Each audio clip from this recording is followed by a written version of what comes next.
Japan देश में गैंगस्टरों का एक ऐसा समूह है जिसका नाम सुन के दुनिया भर में कई लोग कांपते हैं और इन गैंगस्टरों की गैंग का नाम है याकुजा गैंग। इस गैंग में जो कोई भी बंदा शामिल होता है उसे बड़े ही दर्दनाक प्रोसीजर से गुजरना पड़ता है। जो भी बंदा इस याकुजा गैंग में शामिल होता है उसके पूरे शरीर पर बांस की नुकीली लकड़ी से टैटू बनाया जाता है जो कि बहुत ही दर्दनाक होता है और ये टैटू इस गैंग की खास पहचान है।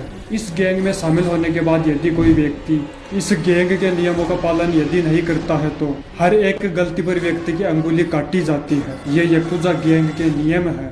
चलिए जानते हैं आखिर ये याकुजा गैंग है क्या। जापान में एक सबसे गरीब सबसे तुच्छ जाति का एक वर्ग था बुराकोमीन, जिसको जापान में सबसे तुच्छ जाति का वर्ग समझा जाता था।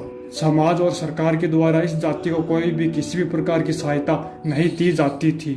इस वर्ग की ऐसी हालत हो गई थी कि ये जाति भोजन करने के पैसे भी नहीं कमा पाती थी।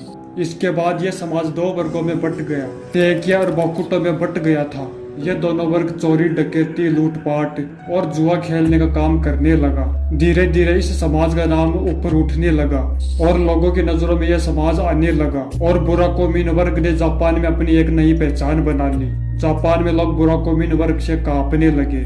आगे चलकर इस वर्ग को एक नया नाम दे दिया गया, याकुजा गैंग। अब याकुजा गैंग अब धीरे धीरे चोरी और डकैती के अलावा जुर्म की दुनिया की ओर आगे बढ़ने लगा। गैर कानूनी कार्य, ब्लैकमेलिंग, लड़कियों को किडनैप करना, लड़कियों को नौकरियों का लालच देकर जबरन उनसे गलत कार्य करवाना, याकुजा ये सब कार्य करने लगा था। लेकिन कानून इस गैंग से तंग आकर इस गैंग के अपराधों और गैर कानूनी कार्यों पर रोक भी लगाई थी, जिसके कारण इस गैंग का प्रभाव कम पड़ने लगा। लेकिन याकुजा गैंग ने गरीबों की सहायता करना शुरू कर दी और बन गया गरीबों का मसीहा, जिसके चलते इस गैंग का प्रभाव फिर से बढ़ने लगा। यही थी याकुजा गैंग की कहानी। चलिए मिलते हैं।